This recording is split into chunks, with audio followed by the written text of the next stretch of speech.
This is the story about the most obsessed man that ever lived.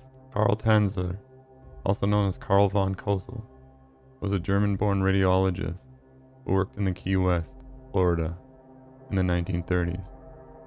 He was a brilliant man with a passion for medicine, but he also had a dark side, an unhealthy obsession with a young woman named Maria Elena Milagro de Hoyos.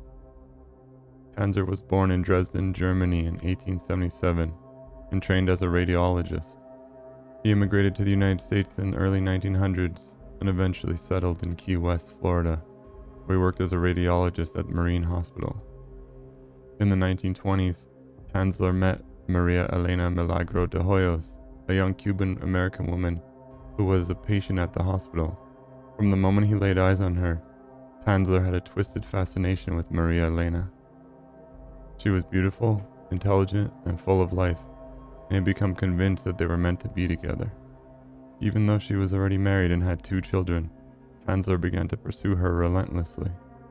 Tanzler's obsession grew as he continuously sent her disturbing love letters, showering her with inappropriate gifts, and even claimed to have had visions of her appearing to him as an angel, telling him they would be together. In 1931, Maria Elena became gravely ill with tuberculosis.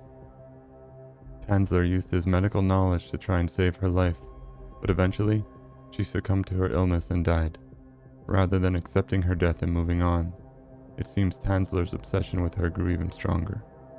One evening in April 1933, Tanzler crept through the cemetery where Elena was buried and removed her body from the mausoleum, carting it through the cemetery after dark on a toy wagon and transporting it to his home. He reportedly said that Elena's spirit would come to him when he would sit by her grave and serenade her corpse with his favorite Spanish song. He also said that she would often tell him to take her from the grave. Once Elena's corpse was in his home, Tanzler attached her bones with piano wire and fitted her face with glass eyes. As the skin of the corpse decomposed, Tanzler replaced it with silk cloth soaked in wax and plaster of Paris. As the hair fell out of Elena's decomposing scalp, Tanzler fashioned a wig from her hair, which he had previously obtained from her mother. Tanzler filled the corpse's abdominal and chest cavity with rags to keep the original form, dressed Elena's remains in stockings, jewelry, and gloves, and kept the body in his bed. Tanzler also used copious amounts of perfume, disinfectants, and preserving agents to mask the odor and forestall the effects of corpse decomposition.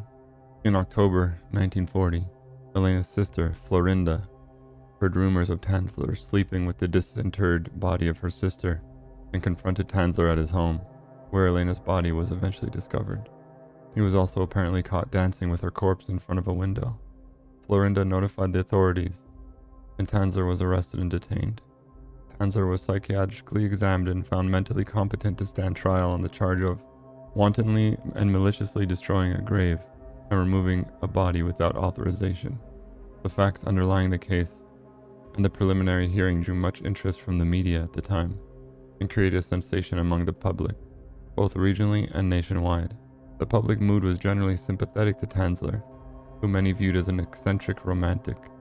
After a preliminary hearing on October 9, 1940, at the Monroe County Courthouse in Key West, Tanzler was held to answer on the charge, but the case was eventually dropped, and he was released, as the statute of limitations for the crime had expired.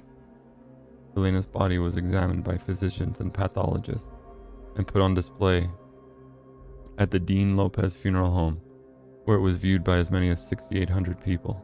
Elena's body was eventually returned to the Key West Cemetery, where the remains were buried in an unmarked grave in a secret location to prevent further tampering.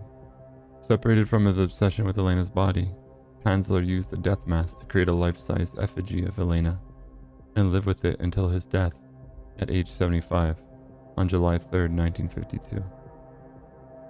His body was discovered on the floor of his home 3 weeks after his death. The story of Carl Tanzler and his obsession of Maria Elena Milagro de Hoyos is often used as an example of extreme obsession and the dangers of unhealthy relationships.